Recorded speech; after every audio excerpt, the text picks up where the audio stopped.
Bienvenue dans cette nouvelle histoire d'amour. Si vous aimez les récits romantiques comme celui-ci, pensez à vous abonner et à activer la cloche pour ne rien manquer. Le ciel de Bordeaux se teinta d'or et de pourpre ce soir-là, mais Amélie Duval n'avait pas le cœur à admirer le coucher du soleil. Assise derrière le grand bureau de chêne de son père, elle fixait les colonnes de chiffres qui s'alignaient sur l'écran de l'ordinateur. Les vendanges s'étaient bien passées, pourtant les dettes accumulées menaçaient de faire disparaître le domaine familial, une propriété transmise depuis 3 générations. Elle passait une main nerveuse dans ses cheveux châtains, retenant un soupir.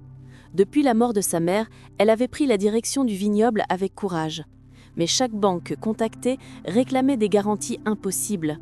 Les vignes étaient magnifiques, la cave pleine de promesses, et malgré tout, le futur s'assombrissait. Ce fut à ce moment que la porte s'ouvrit doucement. Lucie, sa meilleure amie et associée, entra, un dossier à la main. « Amélie, il y a quelqu'un qui insiste pour te voir. Il dit que c'est une proposition d'affaires. » « À cette heure-ci, qui est-ce ?»« Ethan Morel. » Le nom lui fit lever la tête. Elle connaissait ce patronyme. Le PDG du groupe hôtelier Morel, un empire présent dans toute l'Europe. Un homme dont la réputation d'investisseur brillant était aussi célèbre que son allure de séducteur discret. Quelques minutes plus tard, Ethan entra dans le bureau. Grand, les épaules droites, il portait un costume gris parfaitement taillé. Ses yeux d'un bleu profond semblaient sonder chaque recoin de la pièce avant de se poser sur elle. « Mademoiselle Duval, merci de m'accorder un moment », dit-il de voix grave, polie mais assurée. Il ne perdit pas de temps. Après quelques phrases de courtoisie, il exposa son idée. Le groupe Morel souhaitait s'implanter dans le Bordelais pour y créer une expérience œnotouristique haut de gamme. Mais pour rassurer certains investisseurs traditionnels, il fallait sceller un partenariat et un symbole fort. « Un mariage entre nous serait ce symbole », déclara-t-il calmement. Amélie resta muette, croyant mal entendre. « Pardon, vous plaisantez ?»« Pas du tout. Il s'agirait d'un mariage civil, limité à 1 an. Vous conserveriez la gestion du domaine, je vous offre une injection de capitaux immédiate.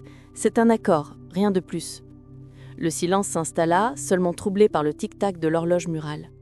Amélie sentit la colère et l'incrédulité se mêler à la peur. Elle observait cet homme à l'allure impeccable qui proposait un marché aussi insolite que salvateur. Les jours suivants furent un tourbillon de réflexions et de nuits blanches. Elle marchait entre les rangs de vignes, respirant l'odeur douce de la terre humide, tentant de peser le pour et le contre. Chaque cep semblait lui murmurer la mémoire de sa famille. Pouvait-elle vraiment refuser, au risque de tout perdre ? Une semaine plus tard, elle se retrouva devant la mairie de Saint-Émilion, le cœur battant. La presse locale s'était rassemblée, attirée par la rumeur de cette union inattendue. Ethan l'attendait sur les marches, impeccable dans un costume bleu nuit. Lorsqu'il lui tendit la main, elle la saisit, hésitante. Le maire prononça les mots officiels. Leurs signatures scellèrent ce pacte étrange. Amélie sentit un léger frisson lorsque la paume d'Ethan effleura Samuel. C'était censé être un simple contrat, une façade. Mais ce contact, presque électrique, éveilla en elle une émotion qu'elle n'avait pas prévue. Alors qu'il sortait sous le flash des caméras, il lui glissa à l'oreille. « Ne t'inquiète pas, mademoiselle Duval, ce n'est qu'une affaire. » Pourtant, au fond d'elle, Amélie savait déjà que cet accord ne serait jamais qu'une simple transaction. Les premiers jours de leur mariage furent marqués par une politesse presque théâtrale. Amélie, qui n'avait jamais quitté la quiétude de Bordeaux, découvrait à Paris un rythme effréné. L'appartement d'Ethan, un vaste espace au dernier étage d'un immeuble haussmannien, respirait le luxe discret. Parquet ancien, murs crème, grandes fenêtres donnant sur les toits d'ardoise. Chaque matin, il lui laissait une tasse de café noir sur la table de marbre, sans un mot superflu. Ils se croisaient dans le couloir, échangeant des regards rapides qui disaient plus que leurs phrases. Le soir, ils dînaient ensemble comme 2 partenaires d'affaires. Mais derrière les sourires convenus, une tension subtile grandissait, presque palpable. Leur vie professionnelle se mêlait à leur intimité forcée. Ensemble, ils visitaient les ignobles rachetés par le groupe Morel, rencontraient des sommeliers, négociaient des contrats. Amélie admirait l'aisance d'Ethan. Il savait convaincre un investisseur d'un seul geste, d'un simple mouvement de tête. Elle découvrait aussi un homme capable d'écouter, qui lui demandait son avis avant chaque décision importante. Un samedi, ils partirent en voiture jusqu'au bassin d'Arcachon pour rencontrer un fournisseur. La route longeait l'océan et un parfum de pin embaumait l'air. Amélie observait Ethan, concentré au volant. La lumière du matin soulignait la ligne de sa mâchoire. Sans qu'elle le veuille, son regard s'attarda, une chaleur inattendue lui montait aux joues. Sur la plage, après la réunion, ils marchèrent pieds nus dans le sable humide. Le vent jouait avec les cheveux d'Amélie. « Tu ne regrettes pas cet accord ?» demanda-t-il soudain, la voix plus douce qu'à l'accoutumée. « Parfois si, » répondit-elle honnêtement.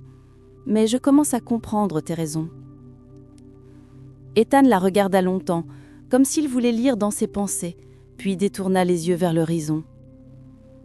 Les jours suivants, leurs échanges devinrent plus personnels. Elle apprit qu'il aimait le jazz new-yorkais, qu'il jouait du piano quand personne ne l'entendait. Il découvrit qu'elle peignait en secret des paysages baignés de lumière. Ces confidences volées tissaient un fil invisible entre eux. Un soir d'été, à Paris, il l'invita sur la terrasse privée de son appartement. La ville scintillait, la Seine reflétait des éclats d'argent.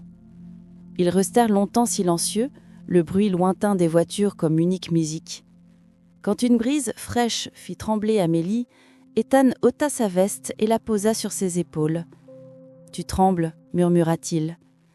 Elle leva les yeux vers lui, leur visage n'était qu'à quelques centimètres. Le monde sembla s'arrêter. « Nous devrions rester prudents » souffla-t-elle, la voix presque imperceptible. « Je sais, mais son regard ne quittait pas le sien. » Il effleura sa joue du bout des doigts, un geste à la fois hésitant et déterminé. Leurs respirations se mêlèrent. Puis, comme attirés par une force impossible à nier, leurs lèvres se trouvèrent. Le baiser fut lent, d'abord fragile, puis plus sûr, plus profond. Lorsqu'ils se séparèrent, Amélie sentit son cœur battre à tout rompre. Elle savait que ce simple contact venait de rompre la règle essentielle de leur contrat. Mais, au fond d'elle, une évidence s'imposait. Ce mariage n'était plus seulement un marché, c'était le début de quelque chose de plus vaste, de plus dangereux et de terriblement irrésistible. L'Autène enveloppait Bordeaux d'une lumière dorée. Les vignes, parées de feuilles cuivrées, s'étendaient comme une mer ondulante sous le vent doux. Amélie savourait ces paysages familiers, mais son cœur battait au rythme d'une inquiétude persistante. Le contrat touchait à sa fin. Dans quelques semaines, leur mariage devait être officiellement dissous. Chaque jour, Ethan venait l'aider pour les vendanges. On le voyait, costume abandonné, chemise roulée au coude, rire avec les ouvriers, soulever les caisses de raisin avec une énergie qu'elle n'aurait jamais imaginée. Les employés, d'abord méfiants, s'étaient habitués à sa présence. Certains murmuraient même qu'il ressemblait déjà à un vrai propriétaire des lieux. Pourtant, un silence nouveau s'était installé entre eux.